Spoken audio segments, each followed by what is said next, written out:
I think it's appropriate that we have the fire of a true Pentecostal sister on a day when we're with our brother Dante Stewart. Dante is a true son of the Pentecostal tradition in the United States of America, Yes. and an honest brother. I first encountered his voice when some of you who are with us this morning may have read last year. He came out in the Washington Post with a piece that really I thought was honest about the way that so many of us can be caught up in the trappings of whiteness that have been tied together with Christian faith in this country. And it really don't matter what the color of your skin is, you can get caught up in that because it's so dominant in the culture. And to hear your voice and the way you articulated that, and I think brought some honesty to it, that's particular to your story, to your generation, but also to this present moment that we're in. I thought as we were turning toward our consideration of, racial justice together in the month of February, it would be beautiful to have a conversation with you. So thank you so much for being with us. Yeah, you know it. You know Yeah, it. let me I'm just start. excited. I'm Let me excited. just start by asking if you would give us some of your story, a little bit of your backstory. Yeah, yeah, yeah, yeah, yeah. How'd you get on this walk with Jesus, and how's it Yeah, going for you? yeah. I'll give you a bit. I'll do the quick version. So, like you said, I was raised in South Carolina. Raised in a town, a small rural town, just below Columbia, South Carolina, on the way to Charleston, small town, Sandy Run. Raised there, and between there and St. Matthews, and so I was raised in a Pentecostal church, son of Calvin and Deborah Stewart, and as I think about my childhood and even kind of how I got here and those kind of formative moments that made me who I was, I can feel kind of the intimate space that I was groomed in the Black Pentecostal church, and just the rituals and rhythms that we were immersed in, that really, in some sense, became a sanctuary and a safe haven for many of us who were coming out of such a terrible experience in the world, or whatnot, and in some ways, it was a place of protection for us young people, as our parents, tried to protect us from the things that they knew were true of our society and that they knew that we would go through as well. And so I went off to Clemson and played football there, met my wife there. And Clemson, and one of the things that's important about, predominantly white institutions. So Clemson University, Duke University, all these, predominantly white institutions. When you play in sports, most of the times, the Christian organizations that you are in closest proximity with are like those like FCA, Athletes in Action, Campus Crusades, et cetera, who are deeply steeped in, the white evangelical tradition of Christian faith. And one of the And they things were that, happy to see you. yeah. Yeah, they were joyful, happy to see you, and happy to have you around. For a multitude of reasons. They were happy to have you around for a multitude of reasons. Some were less good than others. And so, I went to Clemson and got involved in the FCA and really got deeply immersed in the white evangelical community and tradition. And then I went off to California. My wife and I, we got stationed out there. And then I got hooked up with Calvary Chapel Church out there, got deeper into white evangelicalism, and then came over. We got stationed in Georgia, where we're living now. And that's when, I kind of got thrown headlong. I became a part of a Southern Baptist church, the kind of reform wing of the Southern Baptist church, that particular tradition, inside of Southern Baptist congregations and denomination. So started preaching, teaching, leading, and then the shootings happened in 2016, particularly that of Alton Sterling and Philando Castile. Then Donald Trump happened in 2016. And in response to Donald Trump and to the shootings, the church decided, finally, in some sense, they wanted to, do diversity work, whatever they meant by that. So they wanted to do diversity work, and then they asked me to lead a small group through a book by a white man on race, John Piper's Bloodlines. Mm. And as I was going through Bloodlines, I was, as I was, and it's not a linear story. It's not just one day the shootings happen and then boom, I automatically change. It's just not the case. It's not how it happened. It was it was a mighty challenging process. It was a process of reading and reflecting and wrestling, and in some sense still trying to believe the best about brothers and sisters in that community, and still giving them so much of my family and our money and our thought and so much of my research. And so I was leading that group and was still leading that group and still preaching and teaching and leading. And just over time, man, I just got emotionally exhausted. I got emotionally exhausted, but then I began to get really angry at the hostility that I was met with. Now, when you start talking about race and racial justice in white churches, and even reconciliation, there is the kind of white exhaustion happens very quickly. White exhaustion happens very quickly, so you have to deal with. I was dealing with my own struggle of trying to make sense of seeing a dead Black body and the ways in which, I ignored dead Black bodies before Alton Sterling and Philando Castile, and trying to make sense of why I was in the white evangelical space. What was it about that space that really, pulled me and others in? And that those months in 2016 was really trying to make sense of that. And so as I was teaching through that book, man, I was reading through it and I was just like, nah, I ain't feeling this. Like there was just so many things, about that book that I found problematic. And in particular, what I found problematic about the book was the assumptions of the book, in some sense, because, when white people write books, and particularly books on race, there's always a politics of whose voice get to be centered in these books. There's always a politics engaged in this. Who do we believe to be valued in this conversation? Who we believe to be centered?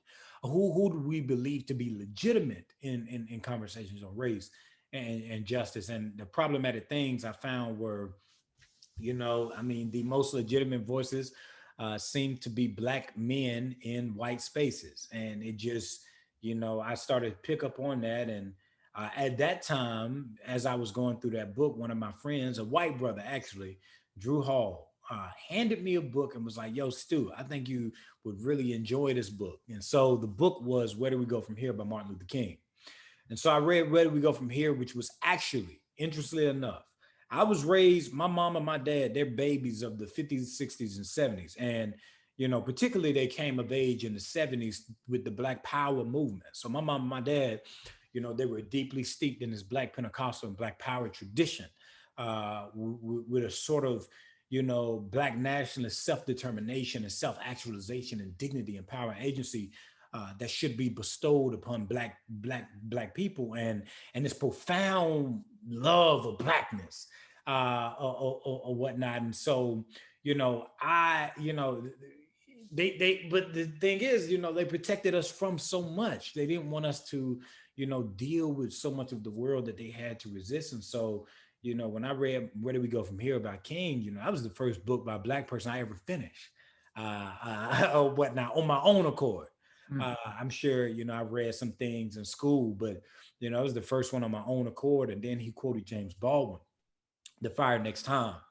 And I read The Fire Next Time, man, and that was it for me. Like, I think, after reading The Fire Next Time, I think as we, if we do read The Fire Next Time, I think The Fire Next Time really helps us see, just in some sense, as Baldwin would say, many people know better, but many people will fail to act on what they know, because to act is to be committed. And Mm. to be committed is to be in danger. And this danger in the minds of white folk, Baldwin would write, is the loss of their power and their place and their privilege. Mm. So when I read, Baldwin started to give me language Mm. to the anguish and to the anger and to the troubling, as Judith Butler, as the theorist Judith Butler would say, the troubling that was going on in my soul, and the troubling that my speaking up about race began to the troubling of the waters that began to happen Mm. in that church space. And so, I was met by two things. I was met by apathy, and I was met by hostility. Mhm. And whenever we talk about race and things like that, Hey, can I ask a quick question before no, you're you good. No, you're before you good. talk about the apathy and the hostility? Yeah, yeah, Both, yeah, yeah. both of which are very, very real. And I think we need to understand them. I wanted to ask, because you're really narrating a tension that you felt that I think a lot of people in different kinds of churches are dealing with right now. Yes. And what's interesting to me about your story is that you were able, through the voices of people like King and Yes. Baldwin, to reach back into your own experience, right, Mhm.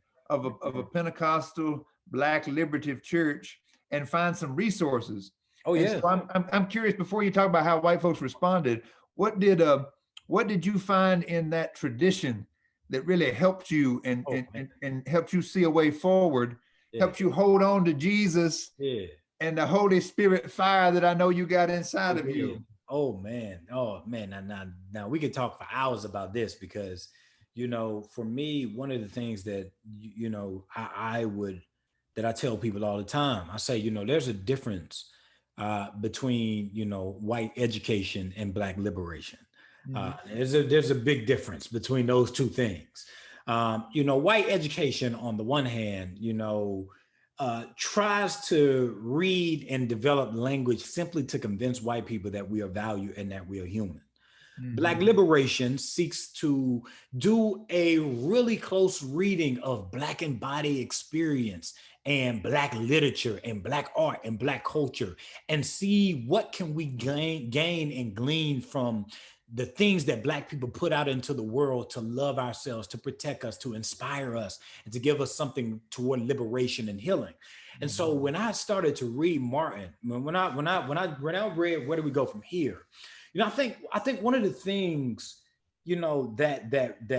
that reading Black people, but particularly, my journey was, it was King, then Baldwin, then I read Eddie Glaude, then I read Cornel West, then I moved into Bell Hooks, and then I moved into Toni Morrison, and then went back to Du Bois, and then I started going into Black literature with Elizabeth Alexander, and then into Black liberation theology with James Cone, and uh, uh, and You and uh, realize you had some resources. oh, I had some resources. I mean, I was reading. I was reading Cone. I was reading Edwin and Marshall Term, and I was reading Willie Jennings, J. Cameron Carter. I was reading J.D. Otis Roberts and Katie Cannon and Emily Towns. I mean, I was reading Black womanist theology and Black feminist theory, Patricia Hill Collins. I mean, I was reading Black people, and one of the things that was so liberating about it was that I was able to see that the things that I was feeling and saying was not wrong, and I was not crazy. And so that was the thing that was so liberating, is that, you know, our lives, our Black lives, and the things that we offer in this world was not simply resistance. It was not simply convincing white folk, but it was the way that we generated meaning and love and joy in the midst of all of this. And so the poet and theorist Fred Moten, who wrote this incredible book, In the Break, The Aesthetics of the Black Radical Tradition, where he says, that this blackness, it's a celebration of an end and through our suffering, which is neither distant nor even wholly just right here in the moment, but it is in some sense our embracing of the struggle and finding a way to rise again and finding a way to, he calls it our showing and our miracle. And so this Black literature, you know, gave me not only an interpretive framework to kind of theorize about the world, it gave me an interpretive framework, it gave me theory, you know, to think about whiteness and blackness and white supremacy and America and democracy and love and theology and belief and God and liberation and all these terms, you know, that we took for granted, and good news and the gospel. And so it gave me a way to interpret my world, but also, you know, it gave me a way to imagine better for us. And so Toni Morrison would say this in The Sight of Memory, in that joint she gave in that paper she gave for the Tanner lectures entitled The Sight of Memory. She says that this idea of memory, this remembering, this flooding of memory, this connection back to the rivers that brought us over and the rivers to which we cross, you know, this idea of connection is being able to stand rooted in the world and connected into a tradition to do two things: to ponder the actual and to imagine the possible. And so for me, Black literature allowed me to ponder the actual embodied experience and the trouble that was happening in my soul and in the world. And how do I think about why in the world does black people have to be treated as second-class citizens? And so then I got into Black Marxism and Charles Mills and Cedric Robinson, and talking about second-class citizenship and disrespect and exploitation and theorizing about Blackness, and in some sense looking at Black liberation theology and womanist theology to say, you know, as Alice Walker would say, that I saw what I consider a womb and then I turned it into a world. And so this connection to Black literature was the ability to stand in the world as honest as I possibly can. To embrace the ugly, beautiful, terrible parts of my own self and my own experience, to lean back on my Pentecostal upbringing and see and feel the world that they were creating with us within the world. And so, as Black nationalists would say, we were a church within the church. We were a nation within the nation. We were a country within the country. We were a people within the people. And so it's, in some sense, was allowing me to embrace that which I came from and to imagine that which I can go to. And this is my son. This is my baby boy. So, all right. All right. I'm doing this work for him. This work for him. That is over here telling the truth. So I appreciate you going into that, because I think that's important for people to understand before they hear. Now, how did your white brothers and sisters respond when you had this epiphany? Well, came on you with such power. Well, let's just say, you know, whenever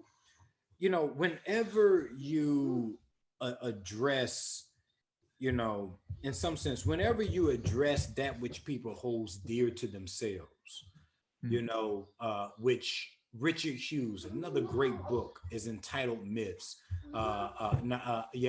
It's called American. I want to say it's called American Stories That Give Us. I want to say it's by Richard Hughes, and it is I think it's called American Myths, or the Myths We Live By, White Supremacy and the Stories That Give Us Meaning.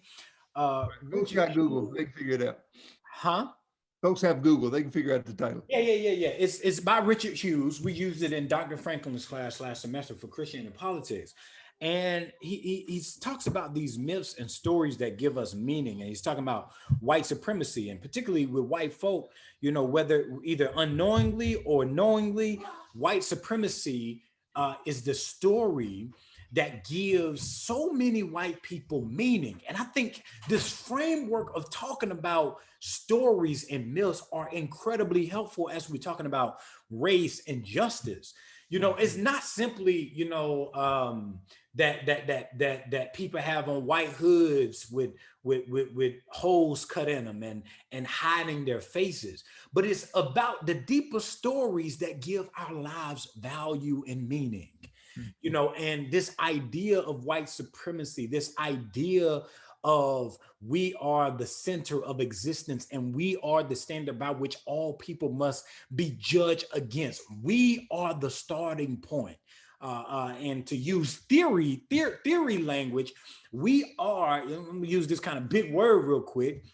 We are the epistemological starting point and the teleological end.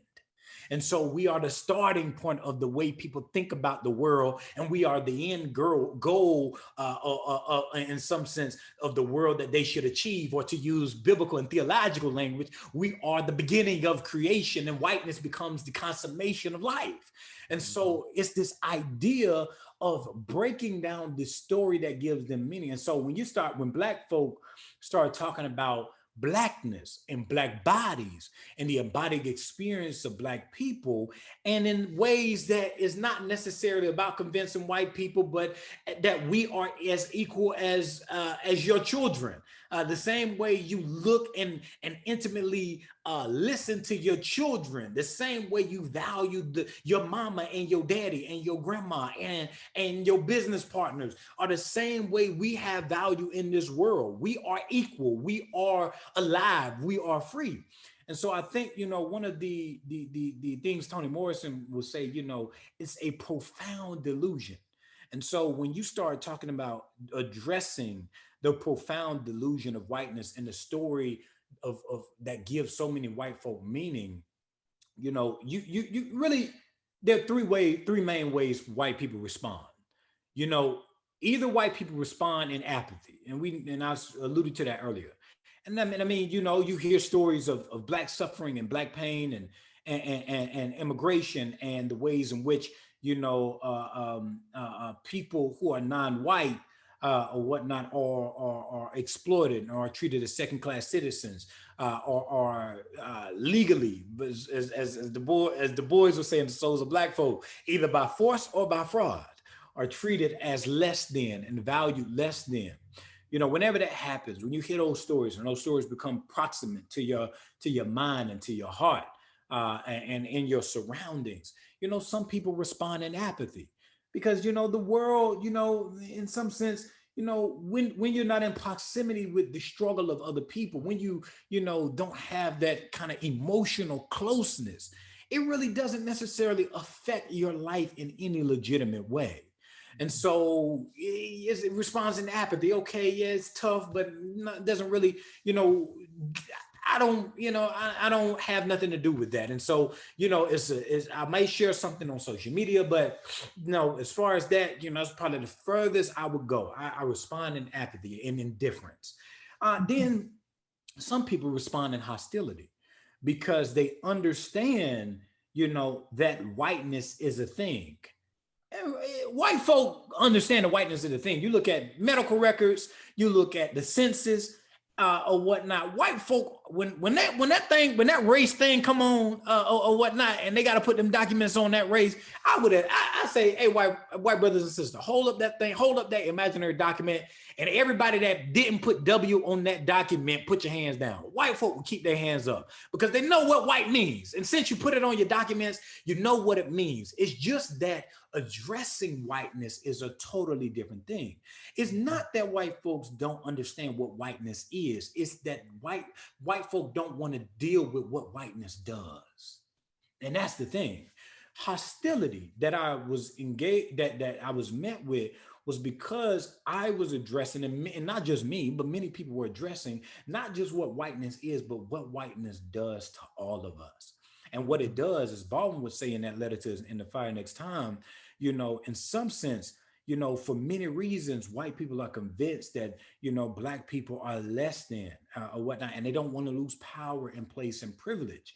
Or whatnot. And so you're met with hostility. But then, the final way, I think, that we engage in these talks, that white people respond, is in some sense, almost this kind of, it's solidarity, but it's like, it's on a continuum. It's like, it's a sort of like trepidation that moves into more kind of engaged forms of solidarity, where it's like I'm understanding things that are happening. I understand, I'm doing the reading, I'm trying to get re-educated, as Martin Luther King said. I'm trying to get re-educated, I'm trying to reimagine, I'm trying to reprioritize. And so, you respond in, kind of emboldened forms of solidarity, moving from trepidation to more boldness and courage. And so it's not a linear kind of progression. It is what to be human is. It is to learn and to mature and to fail and to grow up and to do it again and again and again and again and again. And so, especially as we're talking about justice work, it's that we engage in this constant struggle. I said the other day, as we started Black History Month, Black History Month is not simply asking the question, how can we remember and talk about Black folk and learn Black folk name? But the question becomes the more ethical and the more theological question. If we're talking about Jesus and empathy and this kind of theological narration of solidarity and Jesus's solidarity with the people who are marginalized, and this kind of moral framework of being a neighbor and neighbor love. We can't just simply, ask the question, how can we learn the names of Black people? But we must ask everybody, not just simply white folk, but all of us must ask, how can we love Black people? By seeing us, hearing us, relishing in us, and creating a world where Black people feel loved, inspired, and protected. And so for me, that's the world that I was working for. And that's the world that I could not create in white evangelicalism and whiteness in general. That's the world that whiteness can't create. We need to imagine, as Frantz Fanon said, at the end of the wretched of the earth, he says we need to imagine a new person. We need to imagine, as Jesus would say, a new humanity, a new way of belonging together, a new way of loving our neighbor, a new way of loving God, a new way of loving our world and embracing one another in hope and in honesty and beauty. Yes, indeed. Got that Pentecostal fire, Dante. I was thinking, a question as I'm listening to you is, when I grew up, I grew up Methodist, by the way, and then I ended up in the Pentecostal movement and joining the charismatic church. And we talked a lot about principalities and powers, and but there was a certain way we thought of them, like this demonic force that possessed individuals, and when I look at what happened at the Capitol and I look at what's happening in our country, I don't think there's a better name for it than that we have a spiritual war going on, right? That there are some principalities and powers. I mean, I look at those Jesus signs alongside the Confederate flag that were in the Capitol, and you're like, man, we need to cast out some demons, up in here. And yeah. I mean, for folks that may not identify that as a form of spiritual warfare, I'm kind of wondering how that Pentecostal background, like how the historic Black church, how that history you're drawing on informs kind of how we name some of those spiritual forces that are at work right now. Yeah, wow. Yeah, that's a great question. Well, I will first preface this with, I am not a scholar of the Black church. So I'm only working on the things that I'm reading and the things that I'm wrestling with. And so, I would point people to, particularly to this book that we actually are reading in class. I don't have it with me, but it's called The Black Church and the African American Experience by Sierra Lincoln and Lawrence Mamiya.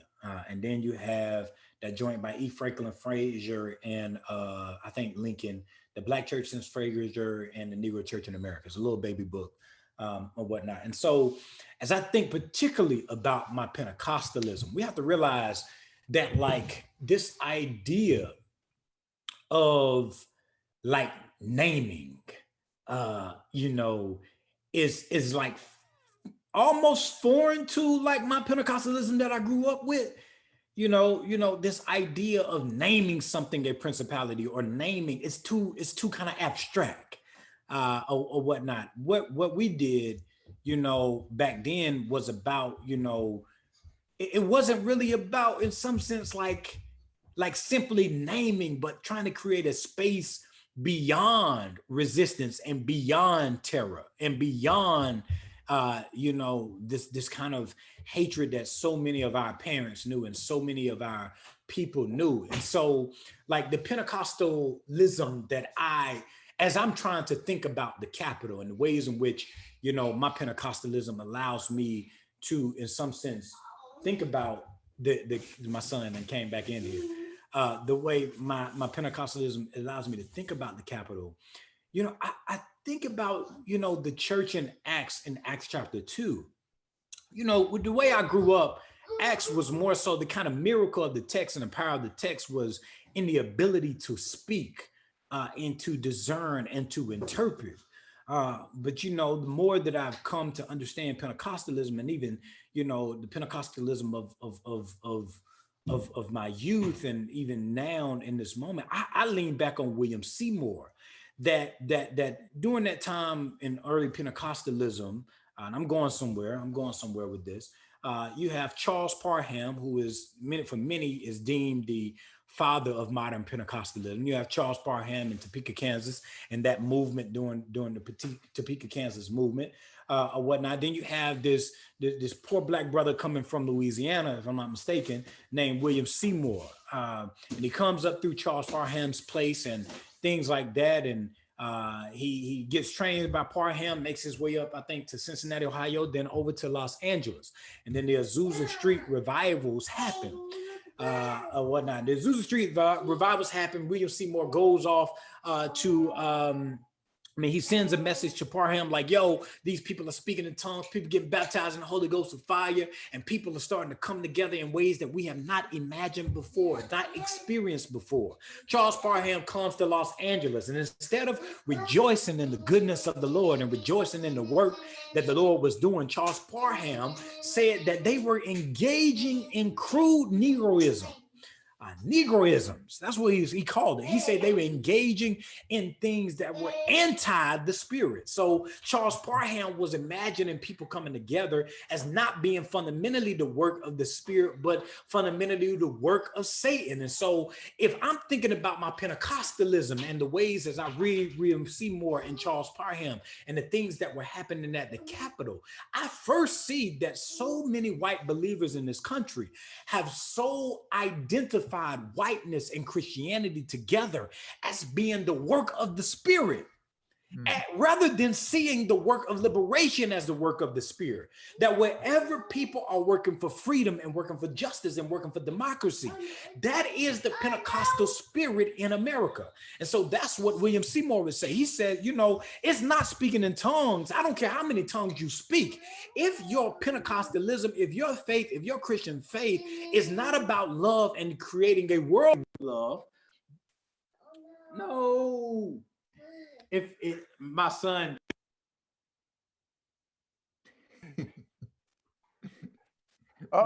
We lost your sound there, man. I think you might have hit mute on your computer there. Maybe your boy did. Oh yeah, we got you back. Yep. Okay. So you got me back? Yeah. Oh yeah, man. We're feeling it over here. People didn't know they was getting up for church this morning. Okay. So, yeah, perfect. I gotta keep this from my son. So instead of Charles Parham identifying this liberating work as the work of the spirit, he saw loss instead of liberation.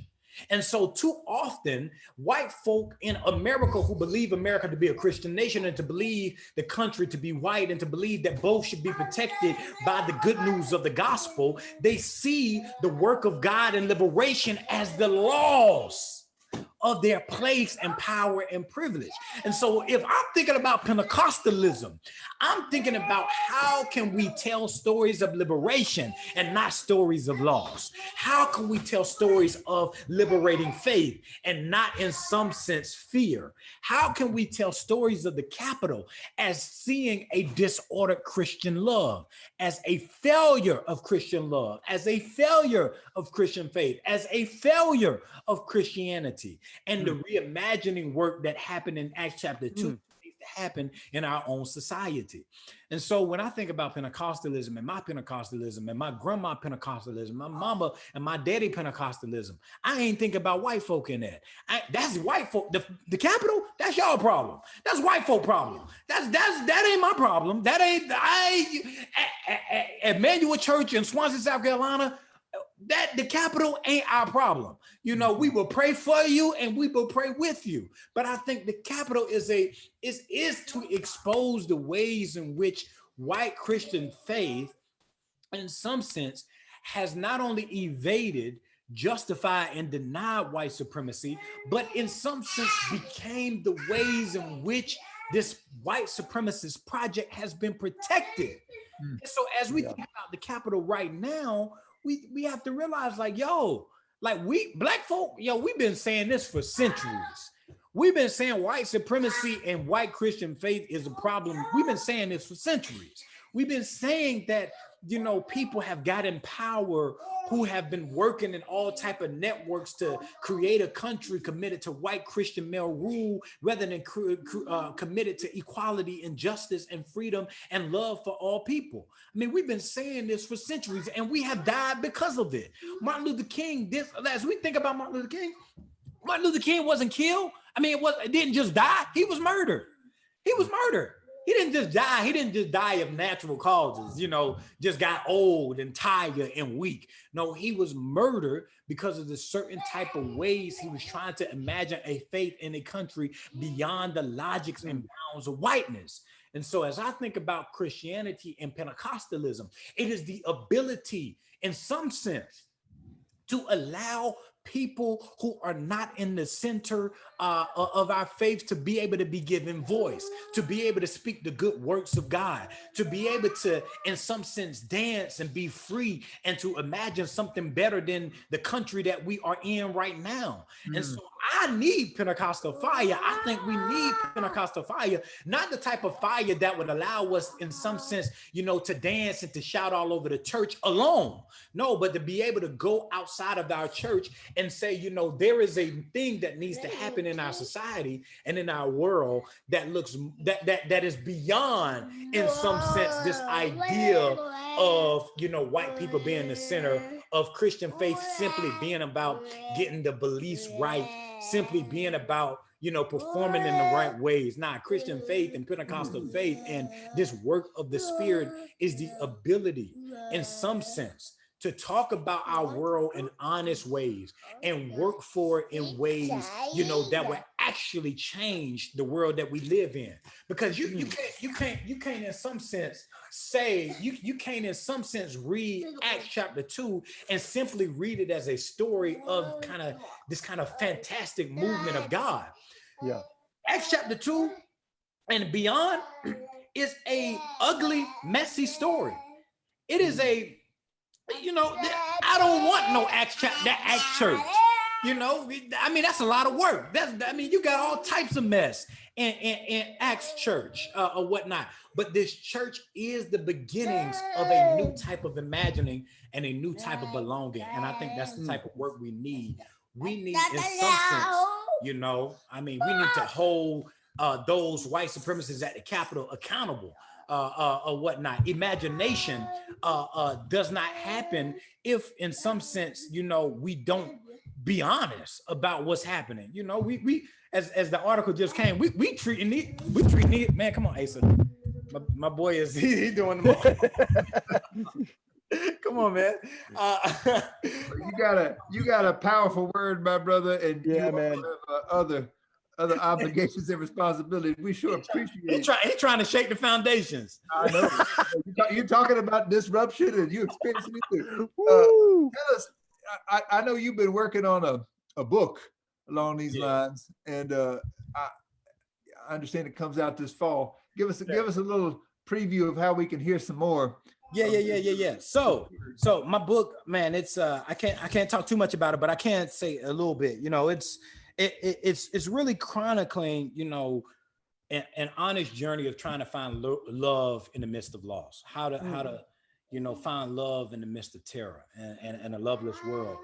You know, I remember Baldwin talking to his nephew, and he says, you know, at the beginning of that of The Fire Next Time, you know, he says, you know, here you were to be loved, you know, baby, hard, and in some sense, in the most beautiful ways possible, to protect you against a loveless world. He says that, you know, none of us would have survived had we not loved. And so in some way, my book, um,